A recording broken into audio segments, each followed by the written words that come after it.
Hello, everyone, and welcome to Super Switch Headz, the premier Nintendo podcast in all of the internet. My name is Matthew Stoner.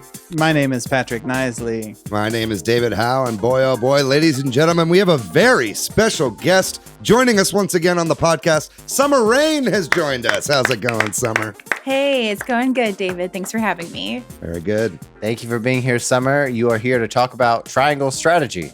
It's out. It's released. We're all playing it. All of us, every single one of us. Are we? Are we? Yeah, we are. Most definitely. Those of us that matter. Yeah.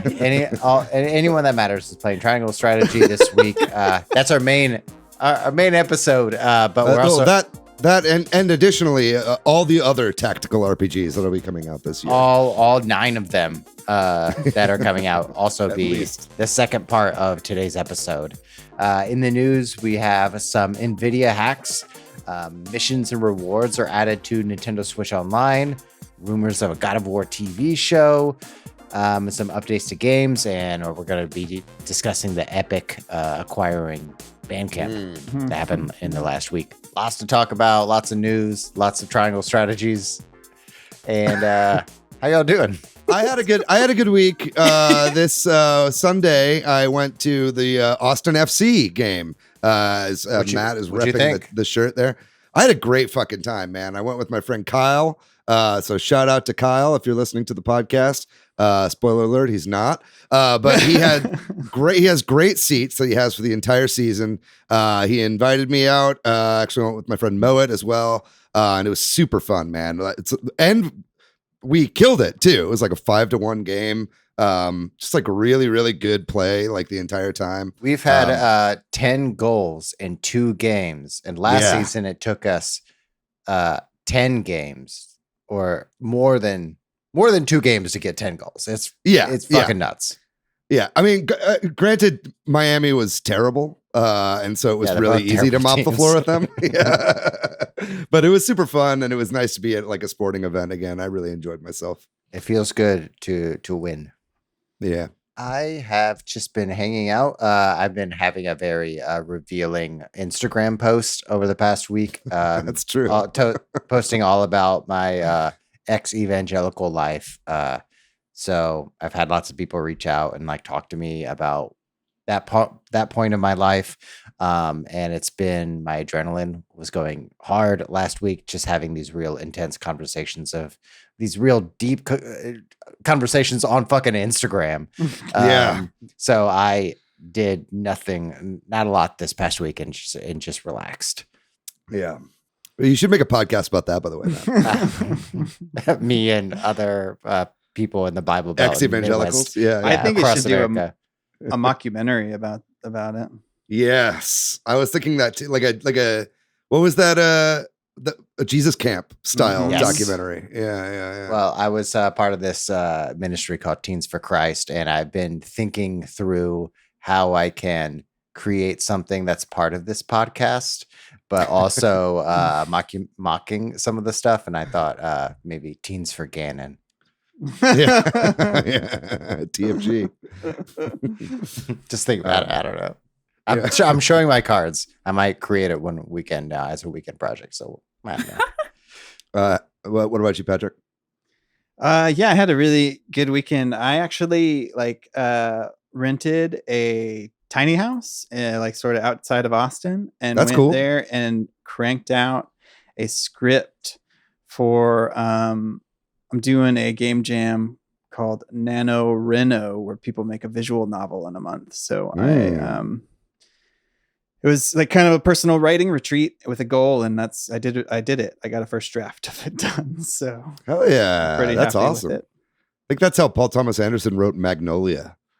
He rented out a cabin in the woods, and just it was nice. Yeah, there was out. like very few distractions, and so I pretty much worked on it that's all I did. I did play some Triangle Strategy as well. Did you? Just for inspiration. Did you, Patrick? I did actually. And honestly, it dovetails quite nicely with working on a game about choices and stuff happening under the hood that you don't show the player and stuff. So it was kind of interesting. That's awesome. Summer, how's your week? It was good. So I traveled for the first time in a while to a populated area. I went to Little Rock, Arkansas, to go see Hairspray. Because Nina West played Edna Turnblad. So, popular drag queen if you're into that kind of stuff. Mm-hmm. But it was a 5-hour drive, so I was playing Triangle Strategy in the car. Nice. While you were driving, I imagine. Yes, I was definitely the one driving. That's the Triangle Strategy, trying to survive. Yeah. Very good. Awesome. I can't wait to talk about it. Yeah, well, before we get into that, we're going to do the news. But before we do that, we're going to give a few shout outs. So last week we did an episode ranking the 3D Zelda games. And objectively rating of them. Yeah, right. Fair enough. Like it wasn't the correct ranking. The three of us put our heads together and made a official Switch Headz ranking of these games. And as you might imagine, this generated a lot of other people commenting. So there's way too many people to shout out.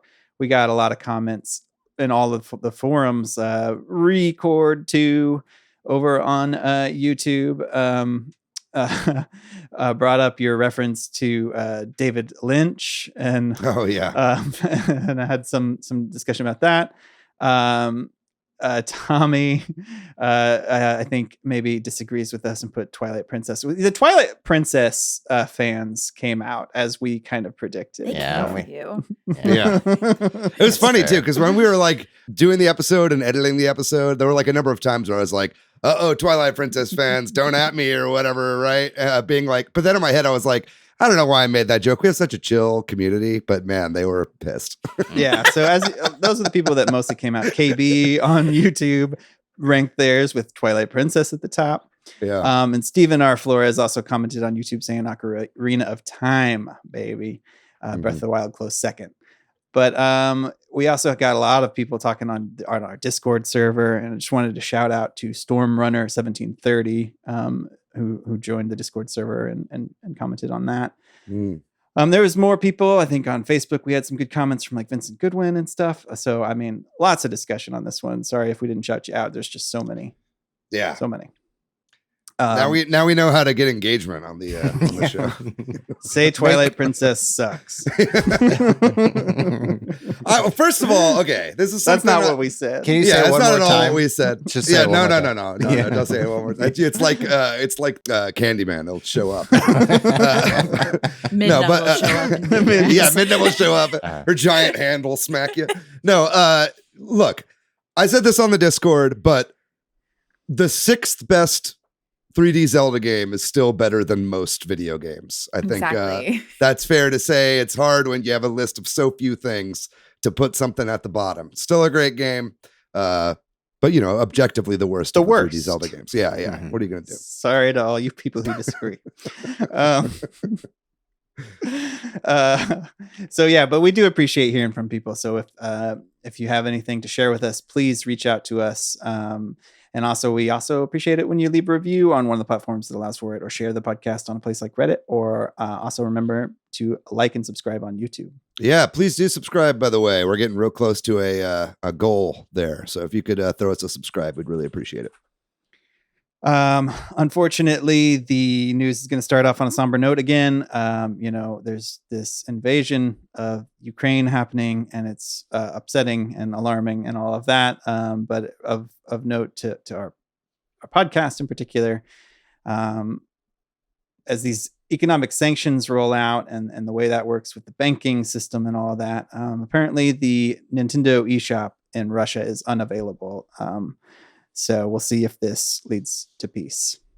I don't know. It's not good to make jokes. No, but I mean, it's fine. But it's like certainly cutting off the eShop is not going to lead to peace. But it is part of a massive amount of sea change of sanctions, right? Like, not just government mandated ones. It might just relate to the whole banking stuff being frozen. It might be the reason.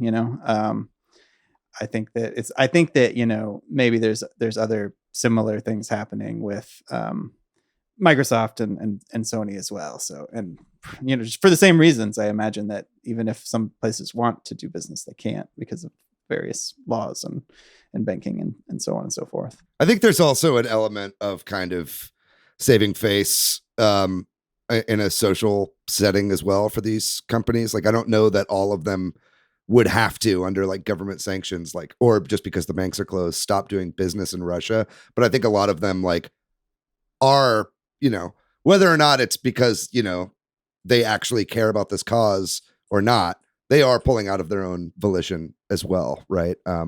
So I think it is good to see this stuff happen regardless. You know, like Coca-Cola and like McDonald's are not, you know what I mean? And there's massive boycotts for those companies. So hopefully some of those actually get to these companies that are still holding out. Also, there's, you know, people donating funds and resources to the Ukrainian people. And I think of note to the podcast, the Pokemon company has pledged some money to relief. I don't know, difficult thing to that's going on and to talk about and to wrestle with, but yeah. So on March 3rd, which happened within the last week of us recording this, at least, right after I think we released our last episode, the Switch turned 5 years old. So the Nintendo Switch has been around now for over 5 years. What do y'all think about that? How, you know, 5 years feels like at least 3, not 5. 5 seems wild. Yeah, I think it feels like 5 years to me. You know, feels like we're. Tell us more, David. Well, I mean, it just I don't know. The time has been so weird in the last couple of years, but it's like also the Switch was around before the pandemic, right? And so like everything time-wise, like since the pandemic has been this weird dilation of, is it been a long time or has it been a really short time, right? Mm-hmm. But like having that 3 years before the pandemic that the Switch was out, like kind of gives me like a base level for how long ago it seems. I don't know if that makes any sense, but it feels like it's been a while. Yeah. And now what remains to be seen is how much longer obviously there's left in this life cycle, right? If it's gonna be longer than normal or not. Yeah, which is a nice segue into the next topic, and then also some of the next ones after that kind of relate to this too. But I don't personally know a whole lot about this. Somehow this mostly slipped under my radar, but NVIDIA has had a big hack. There's been some, I believe it. Well, I knew the name of the group of hackers that's claimed responsibility, but I forgot it already. But my understanding is that they've just been dumping lots of data, and including like DLSS information, like about like proprietary things, employee information, all kinds of stuff, but specific to the podcast, right? Apparently the leaks include some information about what is believed to be a Switch successor or Switch Pro or something. Can anybody break this down a little better than me or any, you know? It's the most wonderful time of the year. Switch Pro rumor time. Glad to be back. Let's go, baby. It's been a minute since we've had talks about it. Since right? the OLED release, maybe. Yeah. There was like talk about it around then. But what do we think about this? It doesn't give any indication of when, right? Or anything like that. I guess it's that there's some leaked code that kind of shows that it would support DLSS and some other things like ray tracing and stuff. Mm-hmm. Yeah, I mean, this is not like surprising that NVIDIA or Nintendo is like working on something in the future, right? This is just kind of like, for me, what this does is it backs up a lot of the reports that we saw from Bloomberg and Nate Drake and all those people that were talking about, you know, the Switch successor or the Switch Pro or whatever, this DLSS enabled 4K system that they were talking about. This kind of like just gives lots of credence back to that, because a lot of the technology that they were talking about ended up being in this leak. Yeah. Not of note to the Nintendo discussion, but my understanding is that there's already a lot of bad things from this leak that are happening, like some like certificates and stuff like that leaked are now being used by malware and things that computers think is NVIDIA.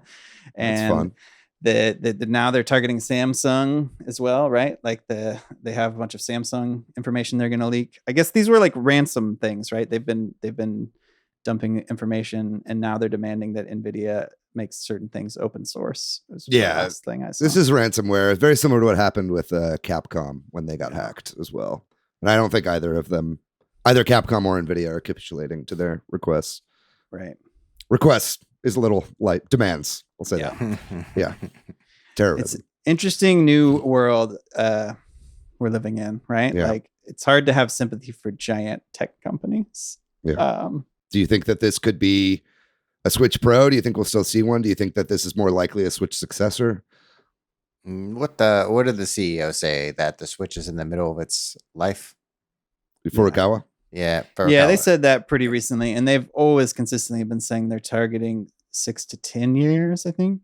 I think maybe I'm off by a little bit, but 6 isn't that far away. So if we're at 5, then we can see this Switch Pro plus OLED plus DLSS version maybe early next year. I think at the earliest, yeah. I think it's still maybe like a Breath of the Wild 2 launch title. Have a Zelda edition. If what you guys thought was correct about them pushing it, to early next year, since Pokemon is coming out later this year, right? Wasn't that the general consensus? So that's what I think anyway. Yeah. Okay. I don't know. Well, if it's early next year, then that means it's backwards compatible, because we know that we have Mario Kart DLC through next year. Yeah. That's true. That's true. And that's all I care about. As long as it's backwards compatible, then hell yeah, I'm going to upgrade. Yeah. I mean, I think that if one did come out like next year, even though I recently got the OLED. No, I just realized it after I said it. I just got the OLED. That's but I mean, you could trade it in. Fuck it, man. I know, I did that with all of my handhelds. They got me with the new 3DS XL. The new 3DS XL that I got to play Xenoblade Chronicles and played 30 minutes of. For like the one game that was exclusive to the new 3DS. Well, that and Binding of Isaac. But yes, which does not run well, by the way. But you're actually sitting on a gold mine there, because I tried to actually buy a new 2DS or a new 3DS recently. Oh, they're really expensive now. Yeah, they're like $450 or something. I love like the little nub on them. That's probably my favorite part. It was great for Smash. Yeah. Because you could use it for, your Smash moves. Yeah. Yeah. Well, that'll be worth a pretty penny one day. What are we talking about? Sorry. Switch Pro. Well, the Switch Pro and whether it will come or not is what we're talking about, or when it might come, or if it's just a new device. But it's all speculation right now, based on this leak. So I don't know. I feel like with all the manufacturing issues that everybody around the world is having, all the shipping shortages, all of this stuff, I think that Nintendo by this point wanted a Switch Pro out, saw that it would be a logistical fucking nightmare, and now probably are just pushing back on the whole thing. I think that's why the OLED came out in the first place. You know what I mean? It's like a stopgap because they have most of the components already and they don't have to make a whole new chipset, right? So I kind of personally think that this is just going to be a Switch 2 at this point, and I could see the Switch going for a good number of years longer. I'd love a mid-gen refresh. I think that it should be able to play stronger games, but I wouldn't count on it. I think they'll use stuff like FSR, which we know is in Switch Sports, and other stuff like that in order to kind of have some sort of stopgap between this and DLSS. That's my theory anyway. Well, we talked about the Switch being 5 years old. They have gone and done it. They added missions and rewards. That's what everybody wanted. That's just what everybody wanted. We've been waiting 5 years for this. You can go into the Nintendo Switch Online app on your Switch and pay for some with platinum coins for some profile pictures, if you do some very basic missions. I think that's about it, right? And now my icon is Judy with a cute little Animal Crossing mint green frame. Yeah. So yeah, it's Mario Odyssey icons and Animal Crossing icons, and presumably the Mario Odyssey ones aren't going to be around much longer, and then the Animal Crossing ones seem to just be March birthday Animal Crossing characters. I think, is that right? Weird. Am I wrong pick up about on that? You could be right. I don't know. I thought I saw that somewhere, so I could be wrong. That would make sense because it said it was for 30 days. Maybe they'll just continue to release. I was kind of wondering if it would be that. Yeah. It's icons for residents with birthdays in March. I love that. So they didn't say that they're going to do that, but it sounds kind of to me like that. Yeah. Makes sense. We'll keep Animal Crossing around and just roll through the year or whatever. So I don't know. It's the missions are very basic. They're not like, it's like open a game. Yeah. Easy. I could do that. I mean, there have been stuff like this in all of their apps, right? Like platinum coins are their make-believe money, right? Mm-hmm. That they, it's not like gold points. Like those are, you actually, get discounts in the eShop for gold points, right? But platinum points, you can go, if you go to mynintendo.com and click on a coin that's rolling away from your Mii, you get like, 30 platinum points or something like that easily, right? So it's nice to have something to spend them on actually on your Switch. Although now they also are doing physical rewards that you can buy for platinum points. So maybe don't just like buy every single icon theme because you might have a physical reward that you want to grab too. But ultimately, I think this is kind of dumb. Yeah. Or at least not for me, because like I wish you could mix and match the stuff. Okay, I wish you could mix and match them. You know what I mean? Yeah, like because I like having my Mii be my profile icon. I don't want to be like Mario or a rabbit or something, right? Like I'd rather be my Mii, but I wish I could have like a fun little Mario border or background, right? See, I was ready to put Peach on one of the Animal Crossing backgrounds with a fun that'd be cool too. Yeah, they should mix and match. They should do that too, because to me, like one of the problems with these icons, especially because there's not a ton of them, is if you have the same icon as somebody, it just, or you know what I mean? It's not as distinctive. But if you could put it, But Patrick, that's what the borders are for, right? But there's not enough. Like you said, you can't put a Zelda border on a Mario character to make your thing really unique or whatever. Yeah. Anyway, this is like Nintendo. Literally, all we want are themes. I was just gonna say this is as close as we're getting to themes for now. So I'm gonna engage in it. Yeah. But then I've been playing my 3DS more, and I open it up, and the first thing I see is Steven Stone, and I'm like, this is the superior system again. Yeah. Yeah. Right? Basically. Glorious 240p. Yeah. Yeah. And another update that nobody really asked for, but I guess is fine, is that the Nintendo Switch Online app, that is, we are talking now about the phone app, not the one on your Switch, also got updated, and apparently is like one of the biggest overhauls of the app. So, but also that doesn't really, it doesn't do a lot.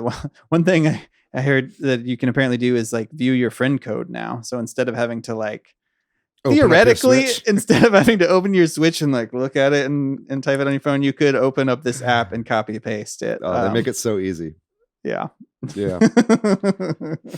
I don't know. I think they've been doing a lot of infrastructural stuff. I went to, I searched a game on just my web browser on my computer today, and it looks like the whole store layout has changed as well in on browser.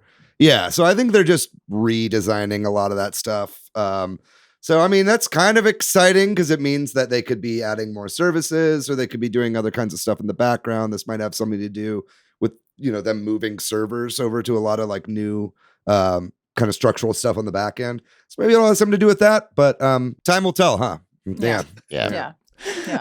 I just looked at the web browser of the like Nintendo. It really does seem focused on like physical goods now, like up at the top of the screen, and even like at the bottom too. Interesting. Okay. Come on, Nintendo. Come on. Just give us gamer tags. Give us a name. Give us themes. Voice chat. give us achievements. Chat. Yeah. Yeah. Also, I it's whenever we break stories about, changes to like Nintendo's layout of like their browser-based web stores is when I realize that we really are journalists. Literally, all I want is to be able to see my friends' wish lists so I can buy shit for my. What's the point of having a wish list if I'm the only one that can see it? Just to get an email, games and stuff. Yeah. No, I want to be able to like. I've done it on Steam for literally a decade. Why can't I do that on the Switch? Well, sorry. Unless you know, I agree. That's great. Yeah, I agree. But if we're ready to stop complaining, we can move on to maybe something great. Never stop. Never stop complaining. So Kirby and the Forgotten Land has a demo that just kind of came out of nowhere this past week. That game is coming out later in the month. I believe it's the 25th. But I was lamenting this, I think, to David or somebody, that like in my mind it was coming out on the 15th, and then I realized it was actually the 25th. And then this demo came out, so that was nice. Mm-hmm. Yeah. Do we want to talk about the demo now, or do we want to talk about it? Let's talk about it now, right? Let's talk about it now. Let's talk about it now. I have played through the demo a couple of times with my kid, and then he has played it on his own without me. Have you 100%ed the demo? No. You get a second code at the end if you 100% it. I don't think so, because I think there's a, like one of those hidden Waddle Dees or something that I didn't get. Or are there anything else that's collectible? Like I didn't get 1 out of 5 tulips. I only got 4 out of 5 tulips. Yeah, the tulips. Yeah. You get a code if you 100% it? Yeah, you get some like in-game items or something if you okay. if you like clear the demo, you get a code, which is just clear demo, by the way. Hey, spoilers, just type that in.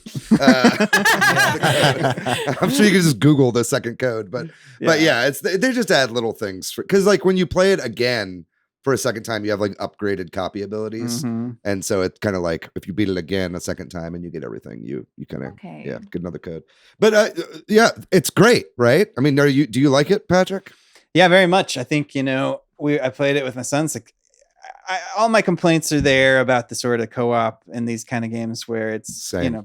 The co-ops kind of sucks. But I kind of knew that once I saw the mouthful mode and realized you're gonna second players kind of along for the ride. But it was fun to play it together, and we had a lot of fun. And I'm looking forward to the full game. It's a Kirby game. Like I think in my mind, watching all these things, like where he's doing all these weird things, I was like, this is going to really break open Kirby. And I don't want to say I was disappointed to feel like, oh, this feels like a Kirby game. You know what I mean? More than I was thinking it might change things up, if that makes sense. But I enjoyed it nonetheless. It's not Suck of the Wild. Yeah. It's a little more linear than I thought maybe it would be based on the trailers and stuff too, and a little bit. I was trying to think of the other Breath of the Wild joke, and it'd be like Breathe of the Wild. Yeah. Inhale of the Wild. There you go. Thank you. I mean, it's level based. It's Super Mario 3D World, not Mario Odyssey, right? Right. Like that's the difference. Which is fine. It's our fault for thinking, well, I don't know. Maybe it's not our fault because every single new game that comes out is just a Breath of the Wild clone. So like, maybe it's and like the trailers really did conditioned. Make it look. I'm not saying, again, not disappointed. Like I'm really going to enjoy this. And I think I'm going to have a lot of fun playing it. You know what their problem was? What they did was they put the camera behind Kirby as he was looking off into a vista. And when that's the code for this is a Breath of the Wild game. Well, there wasn't any piano, was there? So you should have known better. Yeah. But I think it's super fun. I think the graphics are gorgeous. I agree that co-op sucks. It sucks that you're just a bandana D with a spear and you don't ever get copy abilities or anything. And your comparison to Mario 3D World too, like I feel like I hate games, and there's not a perfect solution for this where like, if you're the second player, you get popped around. Like I was just going to say that. Pulled around. And I think Mario 3D World did a pretty good job of not doing that, like expanding the camera out, having the levels be designed in a way, having a little icon that shows you off screen. I don't know. It's an afterthought in this game. Yeah. It's like, it's not designed for co-op. You can't really walk more than like 2 feet in front of your other person without getting you get back. popped around a lot. Yeah. But I mean, I'm not going to be playing this game co-op. I mean, I know you are, Patrick, but it's like, I'm probably just going to blast through this game in like a weekend or something, right? Yeah, so that's like, my other like I think I was like, oh, I'm going to, I've been looking forward to this with my kid, but I think we're going to go through it, like you said, pretty quickly. Yeah. I hope there's a lot of content, right? Yeah. And I hope that because this was a great demo. It was like a half hour long, really, to play 2 levels and a boss battle, really. But yeah, I just hope there's a lot of content and that there's a lot of levels in the game, and that I hope there's some cool post game stuff too that actually is a little challenging. That's what I would hope for, like out of the Odyssey, is that like you beat this sort of easier game and then there's more things. But that's why I was like, oh, it's not going to be like that once I played it. But anyway. So check out the Kirby demo if you want to. If you're interested, that's pretty cool that they did that.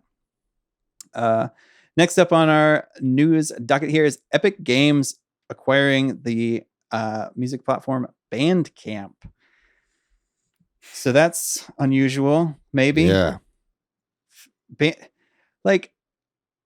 Bandcamp. What is Bandcamp? Like, it's like a place where like artists go and kind of like are able to put their music there without, sort of just freely, right? Isn't that one of the benefits of Bandcamp? Yeah, but I mean, it's a platform. It's like a store. It's an online store for musicians, right? Right. It's like an alternative to iTunes or they take less of a cut, but right, exactly. Like the alternative is like you really got to push it yourself, right? Most people aren't like necessarily looking through Bandcamp. You're only going there if there's specific artists that you're looking for. But they do Bandcamp Fridays, which apparently they are still doing, which I know is what a lot of people were nervous about after the acquisition. But this past Friday, they still did it. So like, we'll see what this means. If it means the music from my sister's game is going to get put in Fortnite, I don't know. Right? Because all of her soundtracks are on Bandcamp. I don't know. Yeah, will you be able to go to Bandcamp in Fortnite now? Is stuff like that? Do you think stuff like that is partly the goal? Like, what is the reason for them? Yeah, exactly. It's the platform, the music platform, and the distribution network. Yeah. It's vertical integration, right? Like, this is something I was taught in film school, is like kind of like, owning all these different parts of the production process, right? It's like now, Epic is got their hands in the film industry. They've got their hands obviously all over the gaming industry. Now they've also got their hands in the music industry as well. So they're basically just giving themselves all these different media platforms with which now they can take a piece, right? So I guess print is next for Epic. The Wall Street Journal purchased by Epic. Yeah. I'd be okay with that. That would be funny. I'll say this after every Epic acquisition: Epic is the company that I'm looking at the most based on their acquisitions. They're the company that I'm looking at who are going to be big way big in the next 5 to 10 years. Yeah. Like the centralized social network that they're creating in whatever this metaverse is. They have all the components, all the dev tools, the games community. They're the corporation that I worry about and think about a lot. Do you think we see hardware out of Epic? I don't know. That's a good question. I didn't think hardware. I was thinking more of like services, like content services. Like if this is music or media, like movies, like a platform that integrates all of these tools and services. Okay. But hardware, it's gonna be. I didn't think of that. That's good. It'll be the Epic Store. It won't be Epic Game Store. Right. It'll be the Epic Store. It'll be Epic Music Store, Epic Movie Store, Epic Game Store. That's what they're going for. Yep. Yeah. Like they're coming for Google. Yeah. Yeah. Google, Apple, Amazon. It's going to be a different tentpole. You can buy movies on Steam too. Can you really? Yeah. Yeah.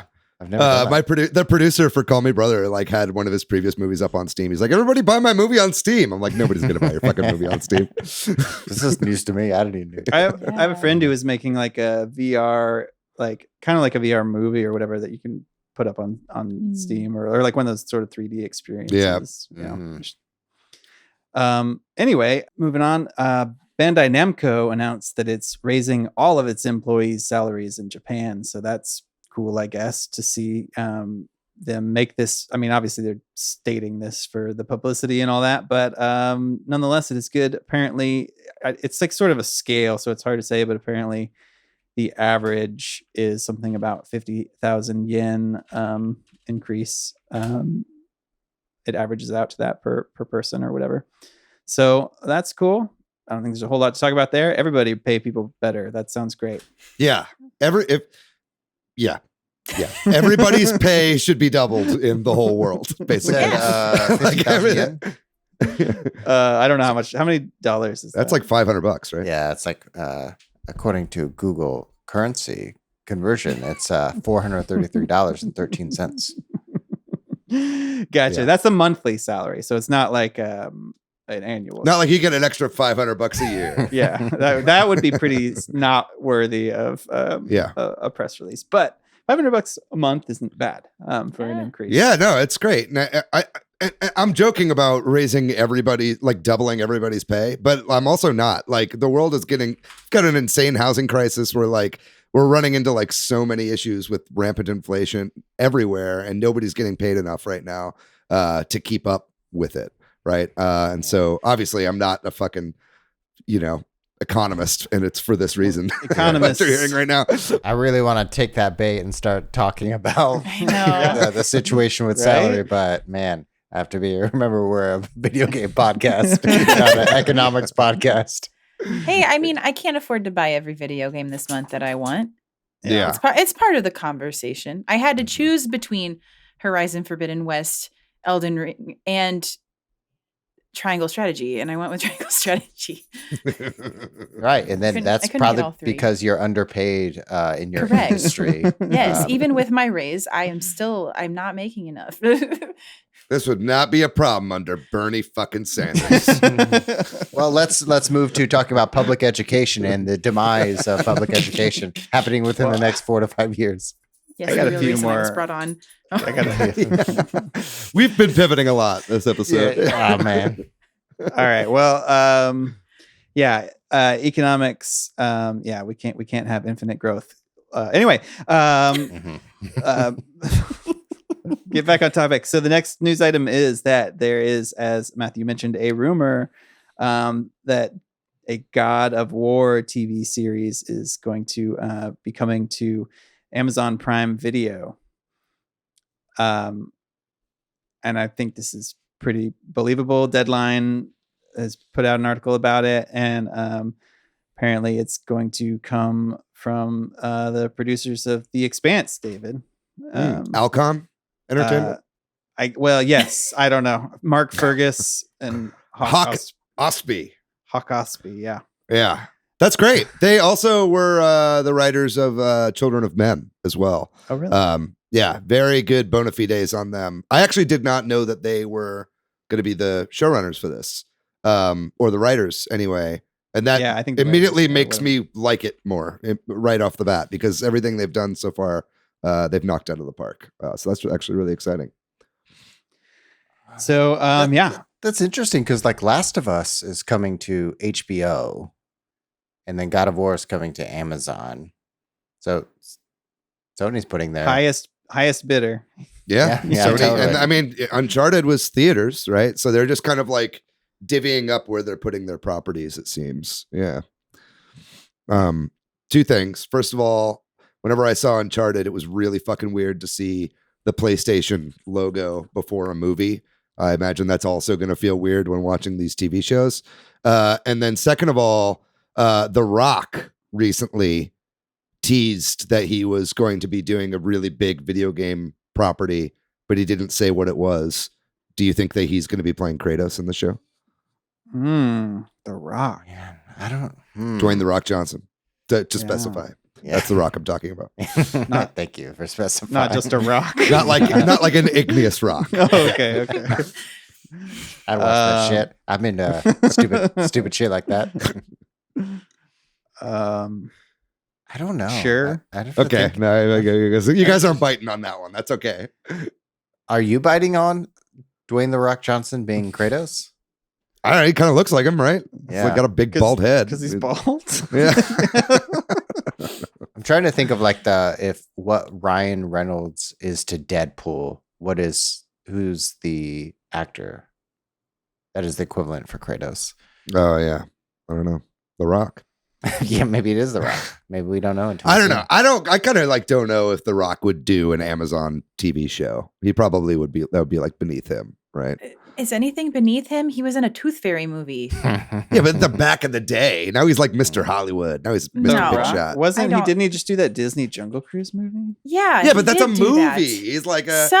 Yeah, but it's not good. I mean, I watched it. Yeah, the Tooth Fairy movie was also a movie. It was in theaters. I'm not like... Look, I'm not like a rock apologist. Apparently you are. Yeah. Like, no, I'm not saying that makes him a bad actor. He just takes jobs. Like, that's just what he does. He takes jobs. Yeah. I just feel like The Rock thinks he's like the biggest fucking star in the world. And he kind of is. Yeah, isn't he the highest paid actor? I think so. Really? Yeah. Wow. Yeah. Maybe. I don't fucking know. Well, this is not a movie podcast. We're pivoting, baby. Let's go. It's about drive. It's about power. Just some names. Okay, maybe Dave Bautista. Does it have to be a wrestler? I guess not. All right. What about Gerard Butler? Yeah, pass. Tom Hardy? Pass. He'd mumble too much. Okay. Well, I don't know. That might fit. Boy. Vin Diesel. I was just going to say Vin Diesel. Yeah. All right. He was at the Game Awards. Vin Diesel, I could see taking an Amazon Prime original. I could see him being a producer. Yeah. Anyway. Yeah. All right. We'll move on. Who's the Hellboy actor? Ron Perlman. Yeah. What about Ron Perlman? Ooh. Ron Perlman's great, but he's not a big enough name. He's not going to get Amazon Prime Neither subs. is anybody on The Expanse. Yeah, but they only did that because Bezos was a fan. We don't have to. We can. Okay. I got one more. David Harbour. I don't even know who David Harbour is actually a pretty good pick. Stranger Things. He'd have to get jacked. Yeah. Yeah, because he's kind of got like a big gut. Mm. I guess he doesn't really. Maybe that was just in that one movie that he had a big gut. But anyway, yeah, I bet he could do it. I'd like David Harbour. Okay, we can move on. Sorry, Patrick. Yeah. It's fine. Thank you for choosing the other Hellboy instead of Ron Perlman, by the way. Yeah. Get them both. So yeah, there's a game called Haven that I've heard of and I'm vaguely familiar with. It's like a RPG, right? Like I don't know a whole lot about the gameplay of this game. Mm-hmm. But it's like an action exploration RPG. Yeah. But it's very narrative, as I understand it, and kind of relationship driven. And they have added an update. And when did that game come out? Did it come out in 2020 or did it come out in 2021? I think it was last year. I think it was 2021. It was the end of 2020. Yeah. The end of 2020. Okay. I just Googled it after asking the question. But just this past week, they added a same-sex update to the game so that now, I guess, as you play, you can, choose to play as a couple that's whatever pairing you would like.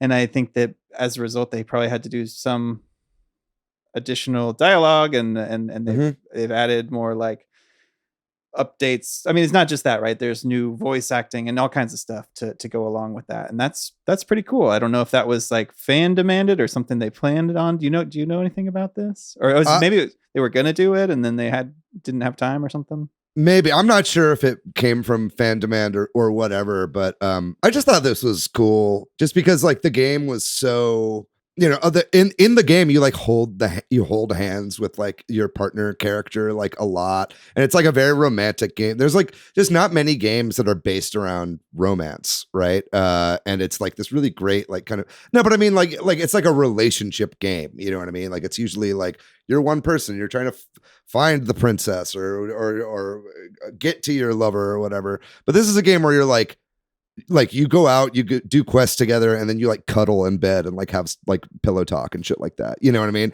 And so it's just like a game that's very based around romance in an action setting. Right? Yeah. Obviously not like visual novels or something like that, right? But it's like on my brain right now. That's it's okay. Yeah, it's not like a dating game. It's like an whatever. I just thought it was a cool way to do an update. You just don't see like same-sex relationships patched into too many games, I suppose. And I thought that was a pretty cool precedent. Yeah. Very cool. This game looks interesting to me. I remember thinking that before and actually came across it with this news item again. It's been on my list for a while. I think this might be the straw that broke the back for me to pick it up. Well, our last news item then is just to kind of seg us into the main topic, which is about triangle strategy. Triangle Strategy just came out for the Switch. It's a Switch exclusive right now. And it's been reviewing pretty well, I think. It's got an 81 on Metacritic, if that means anything to anybody. So yeah, we don't have a whole lot of information about sales or anything like that, but and do we? I mean, it's currently beating Pokemon Arceus in the Japanese eShop. Yeah, there you go. And the last thing that I saw, it was number 6 for downloads here in the West. So that's great. Very good. That is massive for this genre. Now that's journalism. Yeah, there you go. Breaking news. No, that's crazy. Like I think this game's gonna do numbers. Like that's wild. Yeah, I hope so. Yes. So we're going to take a break, and when we come back, we're going to dig into Triangle Strategy and talk, a little bit about the genre and about how there are so many of these games with similar gameplay coming out soon, and kind of look forward to some of those.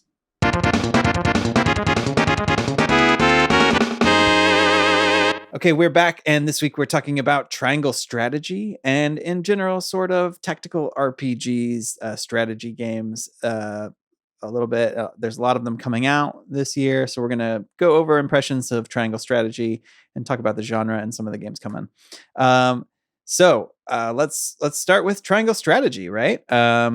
This game just released, and there's been a demo out for a while, but I know that with the release of the game, maybe more people are trying the demo, and that includes myself. I figured I would play the demo for this podcast, but I think I might be sold on this game. Oh, yeah? I think so. Like all the way through? You're gonna play it and beat it? I don't know. It's a lot of pressure. Tell us right now. I guess what I'm saying is, like, I've been trying not to buy a game, but I think I might buy this game. I see. Okay. Yeah. So where do we want to start? Let's start with the impressions of the game when you play the demo or the first few chapters, maybe, because I think like what hits you very quickly in this game is the story and the cut scenes, if we call them that, like, because they're these 2D, it's a 2D game, right? It's like actually it's kind of a 3D game. It's sort of weird. They call it 2D HD. HD 2D. But you can spin the camera around. So I don't know. But anyway, there is a lot of exposition in this game. Yeah. Like it's a really hard game to recommend if you're like, you play it in bite-sized chunks. Like at least not at the beginning, right? Like they're trying to really, like, there's just so much dialogue and the voice acting's pretty great actually, and I don't know how that can definitely be a turn off. I think it kind of puts what it is out front there, though, right? Like there's a lot of story and lore. David, you want to disagree with the? I just think the voice acting's pretty horrible. Oh, you think so? I've seen. I mean, and that's that's obviously a subjective thing, right? But it's like I've been seeing all these reviews being like the voice acting's great, and I was like, we playing the same game? It just sounds like at the very beginning, like the dude Benedict comes out and he's like, Sarah Noah, it's good to see you. And it's just like, dude, I just watched you run down a thing and you're like standing by this stream. That is, you're not like raising your voice at all. It. Everybody just sounds like they recorded it in their homes during COVID, you know? Like, I don't know. It just didn't sound very good to me. But well, there is that funny element of yes, they ran and then says that. What strikes me about it too is it's just always a little funny to hear voice acting of some of this writing. I think it's not like I think the writing is bad, but it's sort of written in that sort of fantasy talk. So there's a lot of like, I don't know, interesting phrasing, and then it's just like an American dude saying it, you know, like that always sounds a little weird, you know. I just like to put on a few voices. I'm not trying to come out with criticisms right off the gate. I only played this demo for like an hour. Okay, so well, I'll be here to balance it because I'm actually really enjoying the writing, and I do understand that it's a lot of exposition at the beginning, and I get that that's not for everybody. But for those of us that are fans, first of all, of just the JRPG genre, this is nothing. Like there are Final Fantasy games that will have an hour-long cutscene, and you can't like pause or save or anything. And here we have the Switch where you can at least pause and suspend your Switch if you really have to. I am personally, so like what I've been comparing it to is it kind of reminds me of the formatting of a stage play where the settings change. And that's what the voice acting kind of reminds me of is the way that actors speak like on a stage. Sure. It reminds me of like stage dialogue. So I'm personally a fan. Although you mentioning that it's sounding like they might have recorded it from their own home studios, I can hear that in some of their voices, like that they couldn't perfectly get the mixing on some of them, like Sarah Noah, I think distinctly sounds like he's in his own studio. I don't know. I personally really like the voice acting so far. I like that because the voice actors are also because I'm always curious about this because it is a huge cast as well. And the voice actors are a good mix of veterans and folks that are new to professional projects. They're people that have been doing like fan dubs and stuff for a long time. Like the voice actor for Frederica has only done 2 bit roles in Final Fantasy XIV prior to this role, and she's like a main character. So, and before that, she was just doing like stuff on her own for fun. So, like, I think that this is really versus the guy who plays Benedict has done like tons of work for Telltale Games for like a decade. Yeah. So, I think that's really interesting that they've got like this like wide cast of characters too. Yeah, I thought Frederica was actually really good. I like her, but this is like the biggest role she's ever had. Yeah. Yeah. Maybe she's just excited to get the work, I guess. Hey. it's very dense beginning to this game. Yeah. And I think even if you're interested, I was a little bit of like, I'm just gonna listen to this and let it wash over me because like I will figure this out as I play. There's just so much detail. They really are trying to set up a lot of stuff up front. And I think you know what I think would help, to be honest, on some of this, and maybe it was just me, and maybe I'm just a visual guy, but character portraits when they're speaking would be really helpful. So you can press X to see them. Oh, really? Like while they're talking? Yeah. Oh, okay. Because whenever I saw it, was just the text going up on the screen. Yeah. And when they're default, I guess. Oh, well, yeah. It like while they're talking, you can press X and it shows the text box, but you can see their character portrait, so you know who it is. But I get what you're saying. That's like a log, right? Yeah. You wish it was like Fire Emblem, where it actually shows their face while they're exactly. Okay. Yeah, or like a slight emoting difference. You know what I mean? Like stuff like that actually goes a long way, and I think especially for games where the characters are like pixel art, right? Like, you know, and they're all the same size and all. Yeah. And I get that's also like what voice acting is for. And I'm glad this game has voice acting. I'm not trying to sound like a squeaky wheel or anything, but it's like, it's just like for me, like I just realized like, oh, that's why they do character portraits in games like this, right? Like when they're having dialogue, right? It just like helps. And dumping 50 characters on you at the first. Yeah, exactly. Yeah. So just a little bit about you're talking about the lore. Just like briefly, what's the lore setup for Triangle Strategy? I'm going to give you a super brief pitch, and then Summer can expand on it. Sure.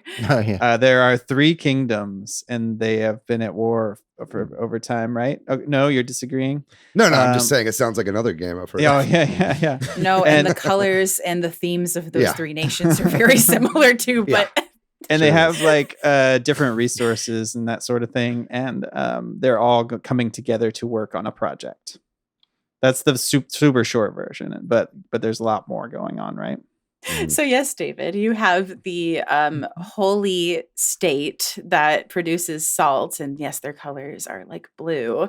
And then you have, because that's Hyzant. And then you have Esfrost, who their colors are black and red, and they believe in your abilities over your lineage and true freedom. And then you have Glenbrook, who is like this middle ground of we do the protecting for those who need protecting. They kind of have a classic hierarchy, but at the same time, like everybody has access to resources. The lords do what they can to protect the common folk. And for the most part, it is a place of peace. And of course, like there's going to be trouble about. Yes, they're like in the game starts with them. They've been at peace for 30 years, but like after the Salt Iron War has ended. But obviously we wouldn't have a game plot if peace lasted forever. So. And do you choose one of these houses, if you will? I am not that far into the game. Okay. You start as, so the main character, Sarah Noah, is a young lord in the nation of Glenbrook. He belongs to House Wolfort. So he's a noble class, but he's not like royalty, right? He like belongs to a house that their job is protecting the nobility, which brings us to our next main character, Roland. He is the prince of Glenbrook. He's the horsey man. Yes, Mm-hmm. yes, Horsey yeah. man. He is mounted, mounted like spear user. And then Frederica, Sarah Noah's betrothed, who she is from Esfrost, but she has lineage from a let's talk about this. Lower an impoverished slave race in in Hyzant, who have pink hair. They have so the pink hair people in the anime that's how they're getting around this. I know the it's persecuted crazy. Ones. It's so funny to me. They don't put skin on it. They put pink hair. Pink hair people are forced to work in Hyzant and are looked down on. And I just think it's great / terrible / hilarious. This game has the pink hair people. They're gonna be able, right? It's funny because it's like a trope in anime for that like the pink haired character is always the main character, and like right at the beginning they're like, or Frederica says something about you don't hate me because of my hair color, and they're like, what? Yeah, my response was like, nope, pretty hot.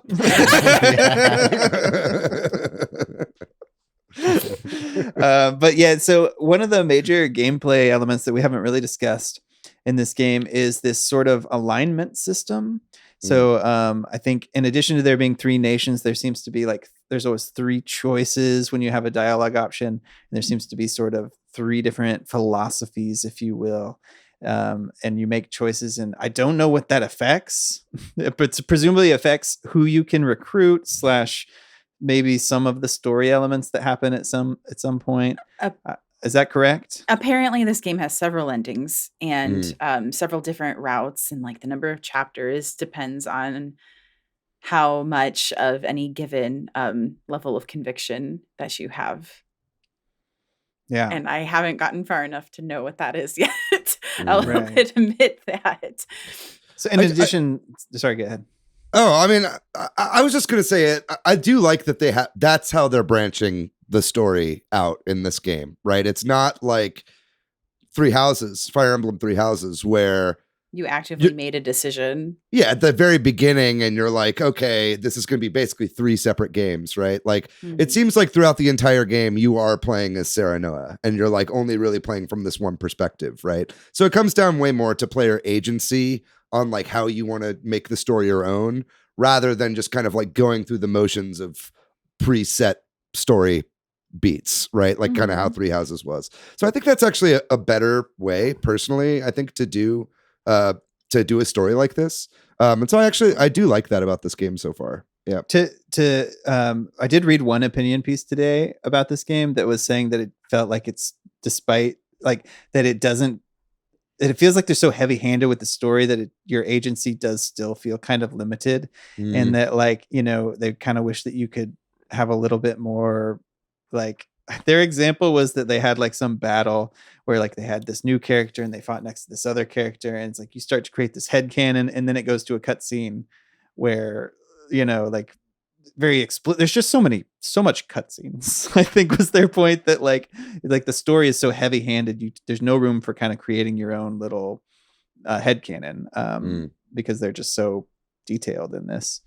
I don't know what my point of sharing that was. I just thought it was an interesting perspective on the game. Look, Patrick, do you want your character to have a name, or do you want them to just be called P-Dicks? Okay. It's not one or the other. Yeah, because I'm like, well, okay, there are plenty of other games like that. I can't even remember the name of it. That there was some JRPG, I'm putting it in air quotes, that I got on the 3DS that I was like, oh, this looks like it's like the designs are cool and you defeat monsters, and I didn't know anything beyond that, and it was like, that was literally it. And the developers were like, we want you to come up with the stories and the relationships in your head for all of these characters. I'm like, it's too much work. Yeah. Excuse me? Like, what? I paid money for this. So now I'm writing your fucking game. right. Somewhere in between these two parts. Yeah. I mean, sure. I just say, like, I think there are options, but yes, I understand. I understand that viewpoint. But like, I'll be honest that I'm pretty early on in the game, and I've really not done that much battling. You know, I feel like I've spent a lot of time in this game. Well, just wait.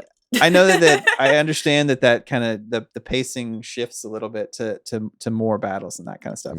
But let's talk about the battles for what it's worth. And then, you know, again, I think it's pretty. I'm not super great at these kinds of games, but I've enjoyed it so far. The battles. I don't know. Maybe I like these battles. I think they're a lot of fun to me. I like a lot of the mechanics. I feel like they take the best stuff from Fire Emblem and then just like, it's like, it reminds me of like a really good blend between Final Fantasy Tactics and Fire Emblem, right? I like all the little things in this. I really like lining up somebody that you're about to attack with one of your allies behind them, so that whenever you can like chain base, you can get all these like multipliers, right? So it's like, I can be a level up and hit them in the back and hit them into one of my other units. So I'm getting like my base attack damage, and then I'm getting extra because I have higher ground, extra because I'm getting a crit from behind, and extra because I'm getting like a second attack, right? So little stuff like that makes like when you actually strategize and you really thought like 3 steps ahead, you get like a lot of payoff for that, right? In these attacks. So I really like this one. Yeah. Summer, can you tell us, what do you think about the battles? And oh yes, I mean, David did a really good job of explaining like what is to like about them. Gotcha. And because like when I'm trying to explain it to other people and that are like, oh, what's triangle strategy, and I'm like, my only basis for explaining what it is it's like Fire Emblem, but it's got levels. Like you can go up or down. Like you can like utilize your surroundings, which like there's kind of like surroundings in Fire Emblem that affect like the terrain, forests things. or whatever, right? But like I don't know, I just think like the levels are really is an interesting modifier, and I really like the emphasis on the types of elements that they've chosen to include and how they can also affect the terrain, right? Like depending on the type of magic that you're using. Like there's a fight pretty early on where there are these like wooden spear barricades, and if you have Frederica use her fire on them, it actually sets them aflame, and there are certain effects that go along with that. If you pick up the ice mage, and he can throw up walls of ice to like block people from coming towards you so that your archers can still send attacks over. There's lightning magic that if there is water on the terrain, right, it'll electrocute anybody that is currently standing. And so stuff like that, I think, is they're just really neat inclusions. Yeah. The way that all of those effects work. But it still has all of the classic JRPG stuff like silence and blindness and poison and all the things that I'm also familiar with. So I like that. Yeah, it does feel very familiar, in this sort of like pixel art old JRPG style. I love the way it looks and feels. Yeah. Somebody was like, I saw somebody online say that they should re-release Final Fantasy Tactics in the HD 2D style. And I was like, wasn't that game kind of already in this style? It's like pixel art characters in a 3D world. Like, isn't it kind of the same thing? Mm-hmm. Was Final Fantasy Tactics first came out on the PlayStation, right? Yeah. Yeah. Well, I don't know. I can't even visualize it now. The original Final Fantasy Tactics. Yeah. But I just really like when you get to like that where you're in an open area and you can run around. I think this game has really good game feel for just running around on a map, which is something you rarely say about these old 16-bit. Usually it was like painful. You're just sitting there trying to walk, but you can run, and you run really fast, and you can move the camera around. It's smooth. It feels really nice running around on these like town maps and stuff in a way that is very unusual. Like I just ran around for fun for like 10 minutes, and like I can't think of like any RPG where turn-based RPG where the movement is fun. Like it was horrible in Three Houses. In the monastery, we hated that. So I don't know. My favorite thing when you're like visiting those towns is like going to the edge and operating the camera so that way you can see the map, and it looks like the map from the it looks like the map from like the overworld, as opposed to like still seeing more rendered. Like I think it's really cute. Like you can see the written text on the ground, like it was a map. I just think that's it's really cute. It's stylized. It's really, so there's like a world that style map choice I really like. Like what you're describing, if in case it's helpful, like there's a world map, right? And when you're in these towns, they have edges. You can't it's not free roaming, but then you see this sort of like you see map. the rest of the map. Yeah, but it's like that's cute. It's like an actual map. Yeah, it's so cute. Or it's such a cute way to like do that instead of fake rendered just fog or something. Yeah. Or like an invisible wall. Yeah. So I don't know. I just think the music and the art in this game is great. Like I really love it. The music is so good. The music is like, it feels cinematic to me, right? Like the themes are just, they're not like whapping you over the head, but like, I'm trying to figure out like the best way to explain it. Like the way that it like swells in certain moments. Sure. It's just dynamic. I don't know. I know. I've ranted about this too. This composer also did the soundtrack, did the music for Full Metal Alchemist Brotherhood. And I had that sense when I played the original demo that came out over a year ago. I think it was during the battle theme in chapter 6.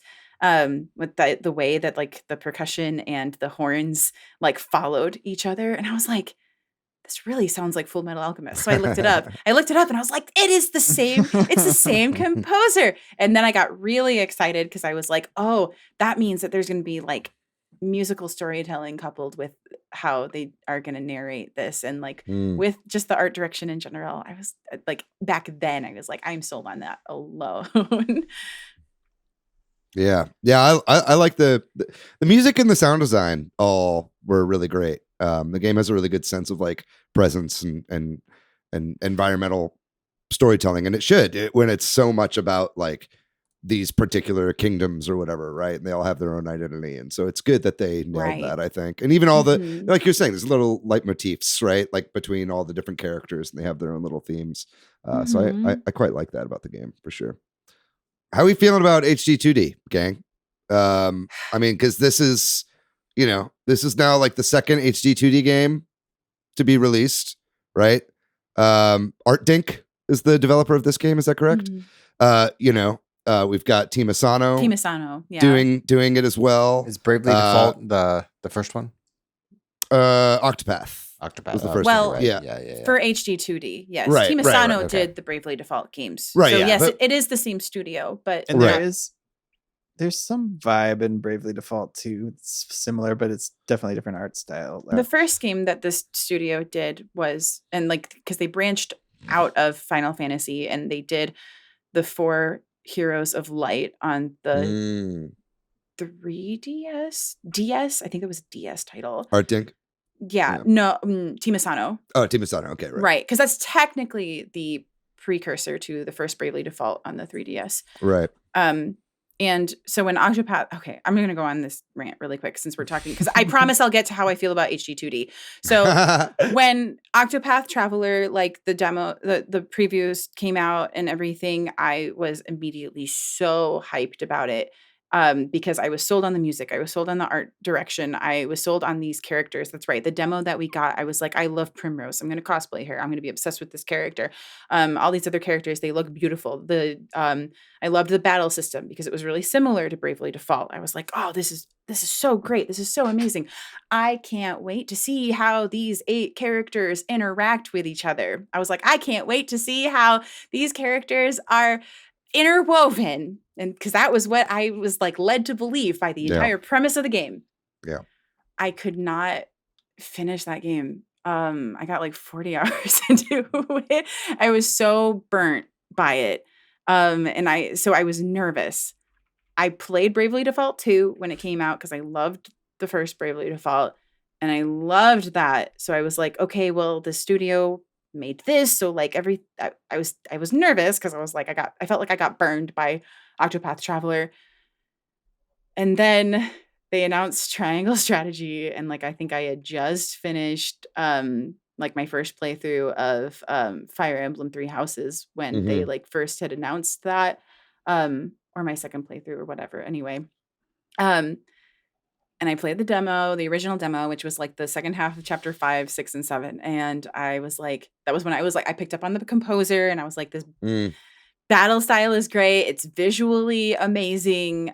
These characters all seem to be interacting with each other and having dialogue. So I was like, I am cautiously optimistic. And then we got this 3-chapter. And I'm obviously resold on it now. Like, this game is beautiful. They're apparently doing one of the Dragon Quest games. Dragon Quest 3. This style. Yeah. So, like, I'm actually looking forward to that now because I've never played a Dragon Quest game before. And because the 3D ones, I have smooth brain. I can't play them. They make me sick. So, like, I'm looking forward to that. I guess my question is, like, okay, we've now had, like, 2 HD 2D games come out. We've got 2 more coming out soon. You have to imagine they're going to keep doing these, especially if the sales have been good for this. Can you guys see this style like getting old after a while? I mean, like, it's definitely, it seems like, I guess for me, I love pixel art characters in a 3D world. Like, I'm a sucker for that shit. I fucking love it. I eat it up. Right. But I think the thing that with this, it's like, this is like the same style as Octopath Traveler, where it's like the edges are kind of burned a little bit. It's kind of vignetted and it's got the same kind of font and everything and the same sort of voice acting. And it's like, is that what HD 2D is? You know what I mean? Or is Triangle Strategy and Octopath Traveler just in the same style? I guess that's my question. Well, like, I think you're onto something. Like, there's definitely a stylistic choice here that I don't think has to be HD 2D of that sort of, I don't know what you call it, that twinkly background or that sort of effect. Yeah, like, it's got depth of field and kind of, like there doesn't seem to be quite as much of that in Live Alive, right? But maybe there is. I don't know. I guess we'll have to wait and see because 2 is a coincidence, 3 is a trend, right? So we won't know until we get these remake games and see how stylistically similar they are to these 2. But I mean, like, a lot of 16-bit games all look the same, right? Yeah, I mean, that's the kind of the other side of the coin, right? It's like we just got these Final Fantasy Pixel remasters, and people are foaming at the mouths to pay $80 to play all of them. So, like, and those are things that I think it's timeless. I think it's never going out of style. I think that's why we're making them in this style. Yeah, I mean, I'm also just a mega fanboy for this shit. I loved all those old Final Fantasies. So. Yeah. So we're good on HC2D. We're okay with them still making a bunch more HC2D games. I'm into it. It really appeals to me, and I think that's what I was like, oh, I'll play the demo for this podcast, but it's just like I love this art style. It's like some of my, it's like the improvement of the art style of the games that I played when I was impressionable. Yeah. It really is easier like on my brain. Like I don't actually think I have no grooves on my brain. Like I will make that disclaimer. I'll make that disclaimer. But like I do have to like strategically take Dramamine before I play like certain 3D games. Sure. If I don't want to get nauseous after an hour. And games like this, especially, and I've always loved turn-based for this reason too, because I love being able to take time to think about my choices. I'm not saying I can't play games that require a reflex, but like I enjoy being able to take my time thinking and making choices and things like this. That's part of the agency of the gameplay too. You are choosing how to play the game rather than the game dictating how you should play it. And so maybe that's just a choice of like, action RPG versus turn-based RPG where you have time to make choices. But if you have the option for both, that's probably influences your decision for the agency part. Like the flip side of that is that I feel like then it requires thinking, because then that's where I have a hard time with these games sometimes. Fair because enough. I'm like I'm ready to like just move over there and attack. You know what I mean? That's how Patrick's smooth brain. Yeah, that's like I'm ready to like that's where like almost like you say like it gets easier because you have your time. But like as somebody who sometimes is like just like I'm ready to go, I'm going swinging. Like these games are hard for me.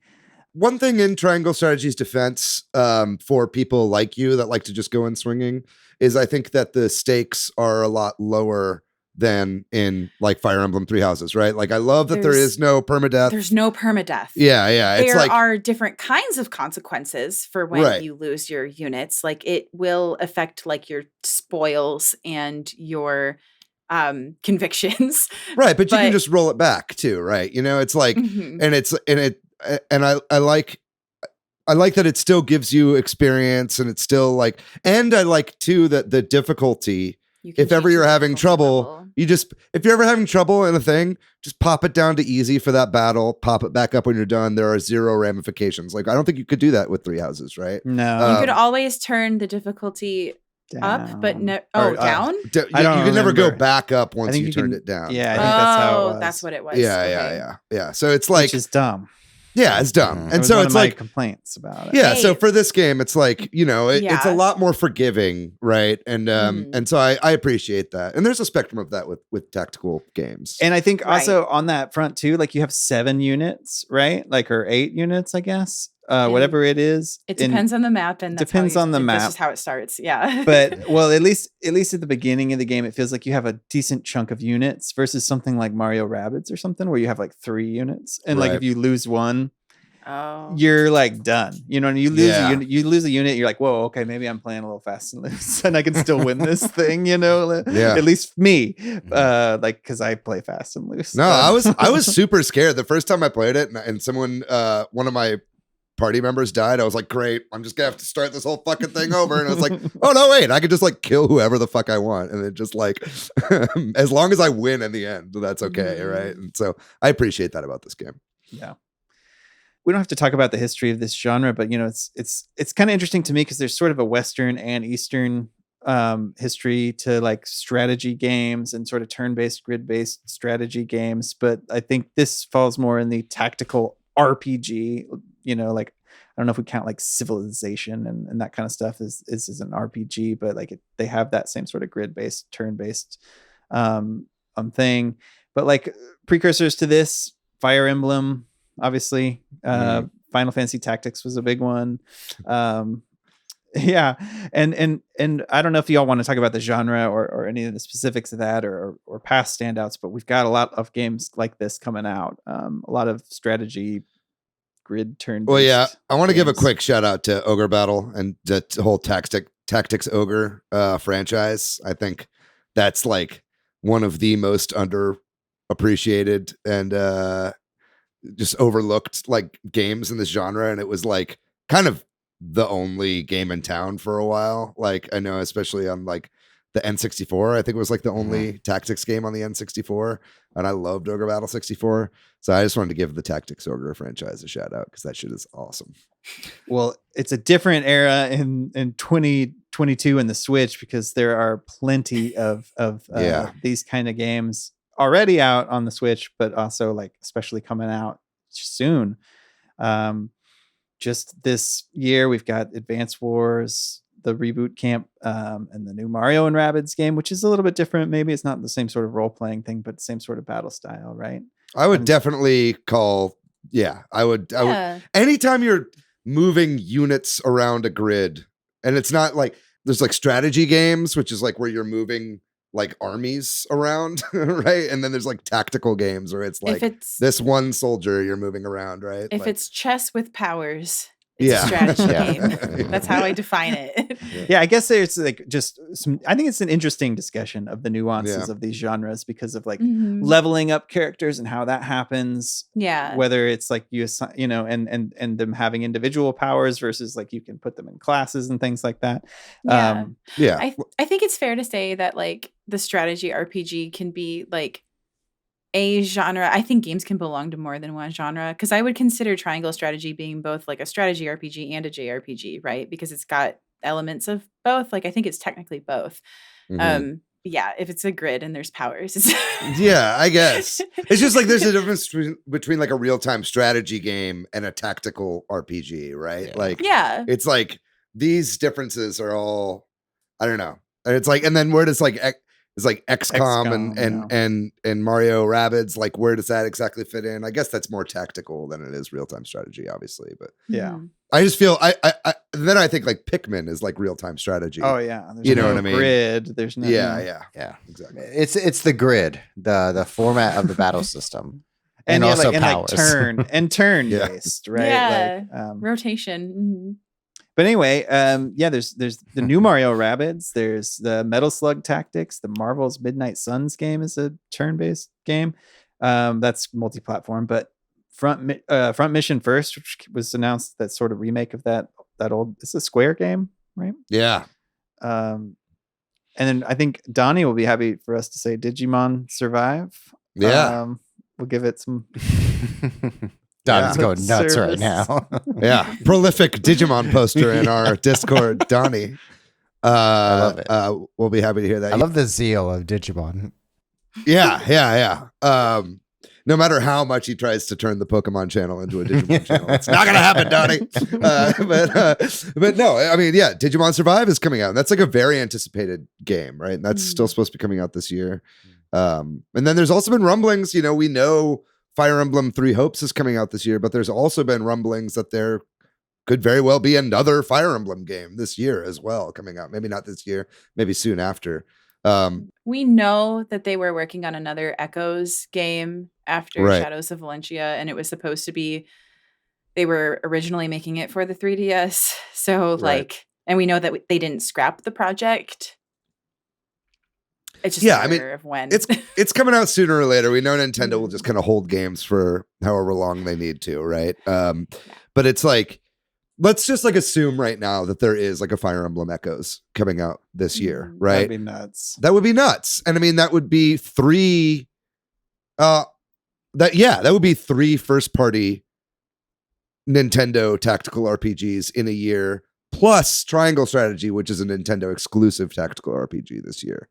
Right. And so I'm just like wondering what the fuck is why? Like, what? I mean, I'm not like good. mad. No, I know, but it's like if we know that Nintendo like holds stuff for a while and like doesn't release it, it's like, why not dole out like one big tentpole tactical game a year? Like, I'm just like wondering why 2022 is the year of the tactical RPG, right? Does anybody have any answers? Or any ideas? Coincidence? Yeah, I don't know. Is it? Yeah. It's kind of like when like, Hollywood, and there's like 3, like asteroid movies that all come out at the same time. It's just like, were those two magician movies that came out? It's like The Prestige and The Illusionist. Yeah. It's like well, that's usually because like, oh shit, we got to get our tactical RPG out now too. Yeah, but I guess. I mean, I feel like that happens in Hollywood because like somebody was trying to get the rights to a script and they didn't get the rights to the script and then they got butthurt and they're like, well, we'll do it ourselves, and they hire somebody real quick to write a knockoff. That's this is a Hollywood podcast now, but. But I don't know. I just find it really weird. I'm like, man, do all of these need to come out this year? Like the fact that Triangle Strategy is coming out within like a month of Advance Wars 1+2 just feels like a little weird to me. I do think I'll go out on a limb and say that I think a lot of these games maybe appeal to different kinds of people. Like, yes, they are all tactical RPGs, but like I know I'm not going to be getting them all. Yeah. Right. And like, this is the part where I say that the reason I got into this genre is because I like the ones that are specifically like sexy waifu chess. Yeah. Like, yeah. I will be, and I realize I am going to get hate for this, but I could not get into Advance Wars because it was like Final Fantasy, but with tanks and for babies because they were not sexy enough for me. So I was like, oh, this is Fire Emblem, but it's not hot. I'm gonna go back to Fire Emblem now. And that's me personally. And that there's some cuties in Advance Wars, but at least when I was a kid. No, yeah, they definitely have different wrappings and stories and all that kind of stuff. Yeah. Like maybe they're easy to port. Maybe the mechanics of tactical RPGs are universal. Maybe it's like the Muso games, like Hyrule Warriors. It's easy to like slap and grab and slap, if you will. I prefer to grab and slap, but slap. I don't fucking know. You do whatever you want. Sometimes you got to mix it up. Yeah, people who like don't follow this podcast are like, "What the fuck are you guys talking about?"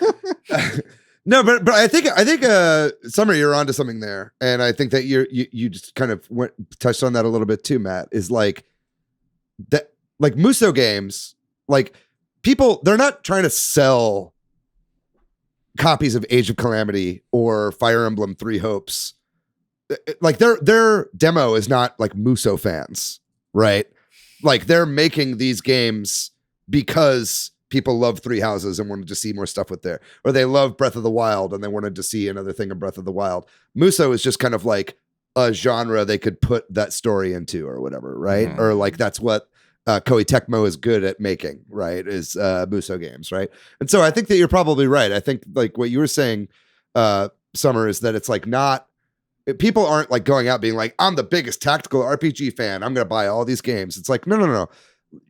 People probably just really into fucking fantasy shit and politics and all that kind of stuff. And that's why they're picking up Triangle Strategy, or they're into, toyetic kind of tanky shit, or, they're into Mario and the French, the weird French rabbits that have invaded his home. I think you hit it right. Yeah. And I think you're totally right. And I've been thinking about it way more in terms of like fans of the genre, where I think it's way more like the stories that they tell within it, and this is just kind of like it's just kind of shaken out that way, I guess, this year. Yeah, it is wild. It's a great genre for communicating all of these different ideas and IPs. I think that's probably the way to view it, because I liked chess, but I wasn't going around being like I'm the biggest chess fan. Like this, right? I really for me, it was like hot anime people first, then the gameplay second. As it should be. Yeah. Me personally, I'm all about gameplay first, which is why I'm not buying any of these games, because I already own Clubhouse Games 51 Mobile Classics, which comes with chess. Do those chess pieces have powers? Matthew, what are the other 50 games? There's fanfic of all the toy chess boxing, toy tennis, piano. Let me go to Archive of Our Own right now and see how many 51 Worldwide Classics fanfics there are. Out of all these games that are coming out this year on Switch, the weirdest one to me is Metal Slug Tactics. It's such a weird jump from Metal Slug, which is a 2D action game, 2D platformer action game that's all highly stylized, all hand animated characters. Now, from a story perspective, it's not a big jump because Metal Slug is all about war and battle and these big mechs and these big villains and these big characters and big guns. But from like a gameplay perspective, it seems, I don't know, it seems like a weird jump to me. Yeah.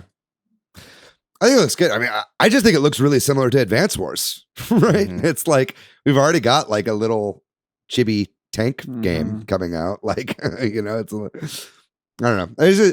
Maybe everybody in these companies right now is like, fuck. We really fucked up the release date on this one, didn't we? Yeah. You know what I mean? They're all just like, oops, maybe that's just what's going on here. But I don't know. I have another angle to think about. Like when we say RPG, there is a franchise synonymous with the RPG genre.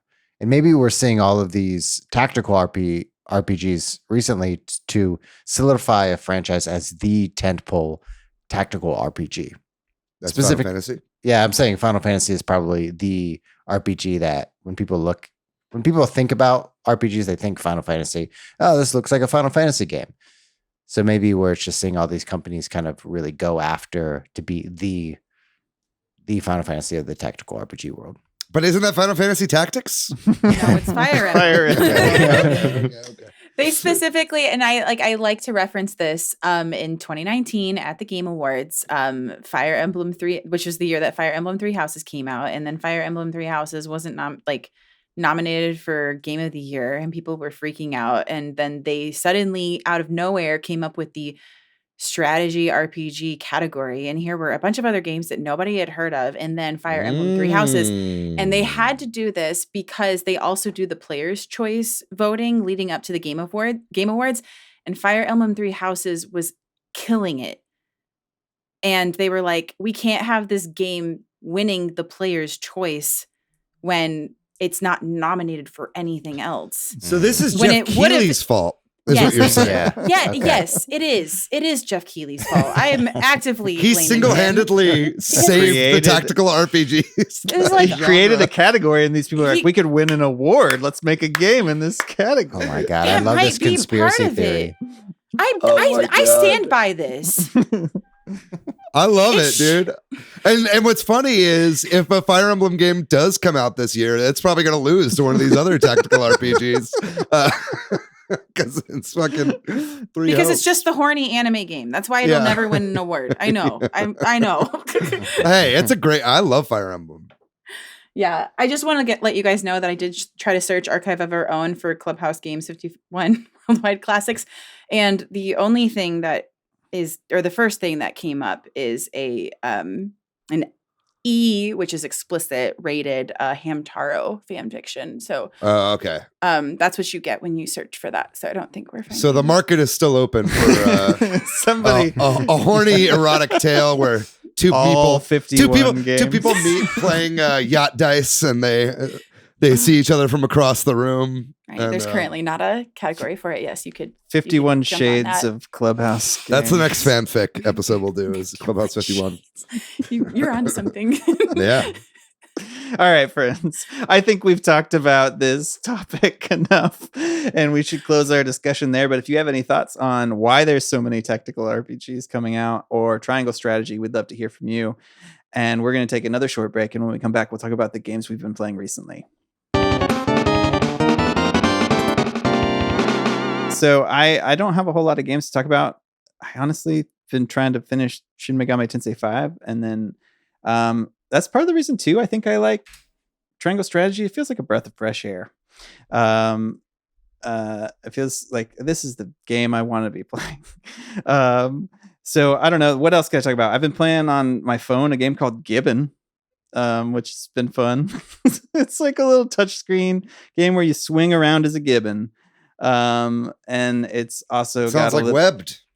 Yeah, but it's like a phone game, right? So it's just you just hold a button and or hold the screen and let go. But it's also got some nice environmental themes. I don't know. I don't think I have a whole lot else to talk about. This week I haven't played much other than Triangle Strategy and Shin Megami Tensei and Gibbon. Very good. I'll go next. I don't have that much to report either. I've been mostly playing the same shit. I've been playing quite a bit more Picross. I did start putting a bit of time into Majora's Mask. I've been playing some of that again. I had a really good time. I went and saw a movie with Jeremy, and then he came back to my place afterwards. And he was like, I just want to watch you play a video game. And so I was like, all right. And so I played Majora's Mask, and he just like commentated. It was really fun. This checks out. And doesn't make sense. Yeah. And it was super fun. And I especially after having done that episode last week, it was good to like actually dive in and be like, okay, yeah, it was because I was like almost saying that that Majora's Mask was better than Ocarina of Time, and in a lot of ways, it really is. It's such a beautiful game. But I stand by our objective list. Last time, I've been playing a little bit more Mario Maker 2. Been playing some online, and then also been playing Super Worlds. That's kind of like my new go-to thing while watching like a TV show or I mean, I've done it a lot in the past, but it's like playing multiplayer online is a good way to then find level creators that have levels that have like numbers in the titles, like 2- whatever, and that's when they have a super world. And so I like going in and playing their super worlds whenever I do that. It's just something fun to do in the background. And then Metal Gear Solid 2, Sons of Liberty, loving it. Doing a stream of it currently. That's the current series that I'm streaming. I'm really enjoying it. What did I do on the most recent one? I made a lot of progress on the last stream that I did on Sunday. Streamed for longer than I thought I would, but yeah, that game just like constantly surprised me. And it's funny, we're talking about like games with really long cutscenes with Triangle Strategy. Oh boy, that's the Metal Gear Solid series, but loving it. I'm a Kojima apologist now. Big fan. Yeah, I watched your stream last night. I was tinkering some stuff on my PC and I was playing on in the background. I enjoyed your commentary with you shouting Ocelot many times. Oh yeah, well it's because Ocelot is a fucking goober, dude. Anytime Ocelot, I fucking shows loved up, Ocelot though, Ocelot. man. Yeah. He's such a goober. I love his gooberness. He's like, ooh, a snake. Oh, I hate to see you here. Oh no, my hand. Sorry, spoilers.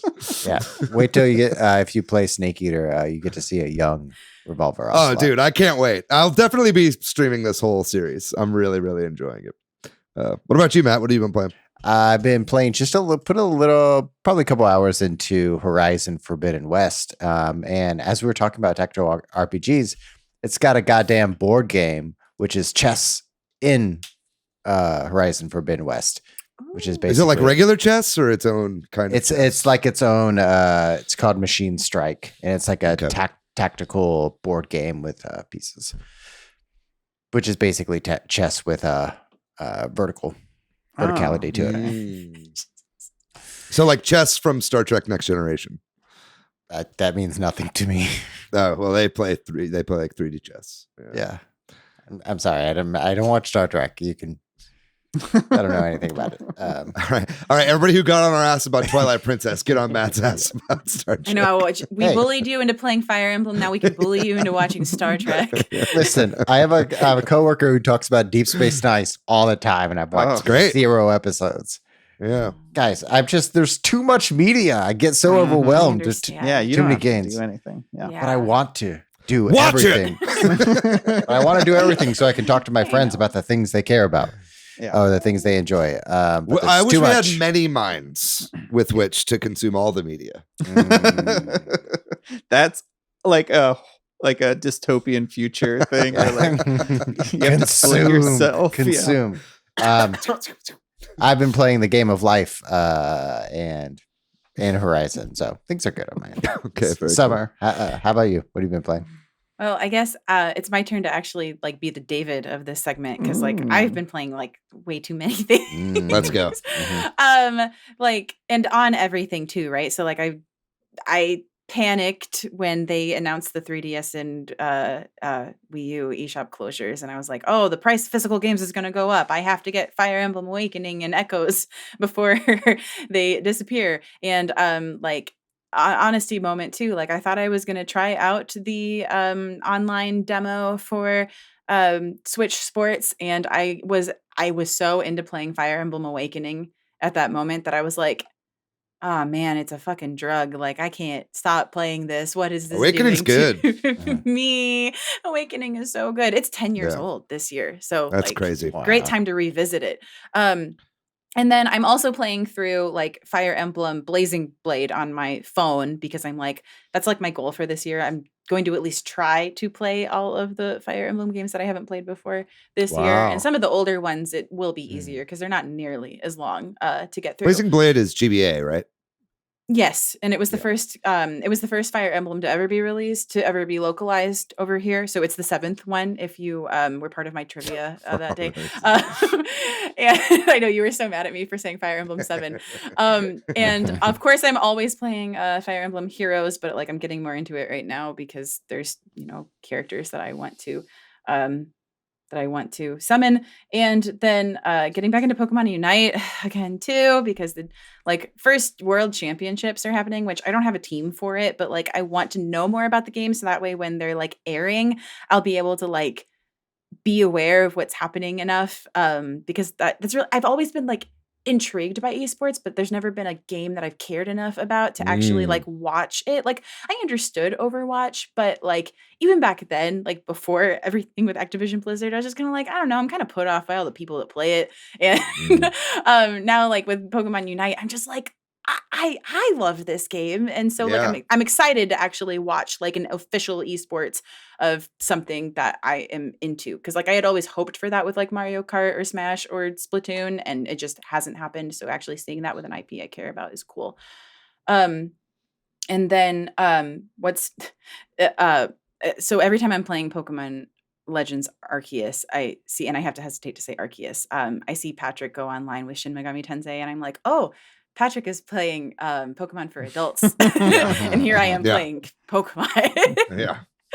But obviously, triangle strategy. And then I'm playing Nier. That's my streaming game that I'm currently playing, which conversely has been really funny to play alongside like triangle strategy because of the immersion of cutscenes and gameplay. It's almost seamless. Like I just got to a part where when you kill this boss, and I'll say it without spoilers, but like the way that 2B went in with her blade and then it shifted into a cutscene, but it was from the gameplay and it was seamless. And I was like, the narration and the storytelling is so perfectly like with the gameplay. Like I can't believe I slept on these games for so long. That's like awesome. Great. Now I have to get all the Drakengard games on the PlayStation and PlayStation 2. Like this is my Metal Gear Solid because I'm like, I'm gonna have to go back and I mean they're action games, right? Like they're action JRPGs. Yes. That's what I awesome. Those are my 20 games. Yeah. Nice. Well, that does it then. Thanks, Summer. Thanks for coming on and talking to us about triangle strategy. And thank you to MilkyWay.co for doing our website. Thank you to Corduroy for doing our music. And if you're looking for me, Patrick, online, I am PDYX or PDYX123 on Twitch. I'm Matthew on Twitter, MATHYOU. I'm pretty much everywhere on the internet at Monolith Fiji. And what about you, Summer? Where can people find you online? You can find me online at Weebwitched, WEEBWITCHED. It's like Bewitched, but I am a weeb on Instagram, Twitter, and Twitch. Very good. Yes. Follow Summer on Twitch. Also, if you'd like to find our show on social media, we are at Super Switch Headz on Instagram and Facebook. We are at Switch Headz on Twitter. And then we've got links to our Discord and our Facebook group in the description of this video.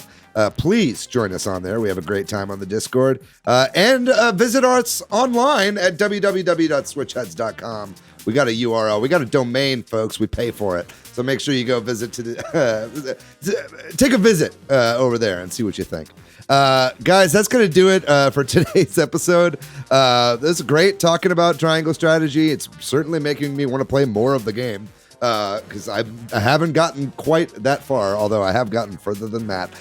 And we're sorry, I didn't mean to throw you under the bus. That's not hard. At the very I end haven't of played the game, everyone. That's the joke. That's going to do it for our episode. We'll be back next week. We got another great episode for you guys next week. I can't wait for you guys to hear that one. So make sure you tune in. Otherwise, everybody be safe out there. Be good to yourselves. Be good to one another. Get the booster shot if you haven't yet. Treat your loved ones with the same respect you would treat yourself. I don't know what I'm saying. Listen, guys, we're going to go. We love you very much. We'll see you next week. Bye-bye.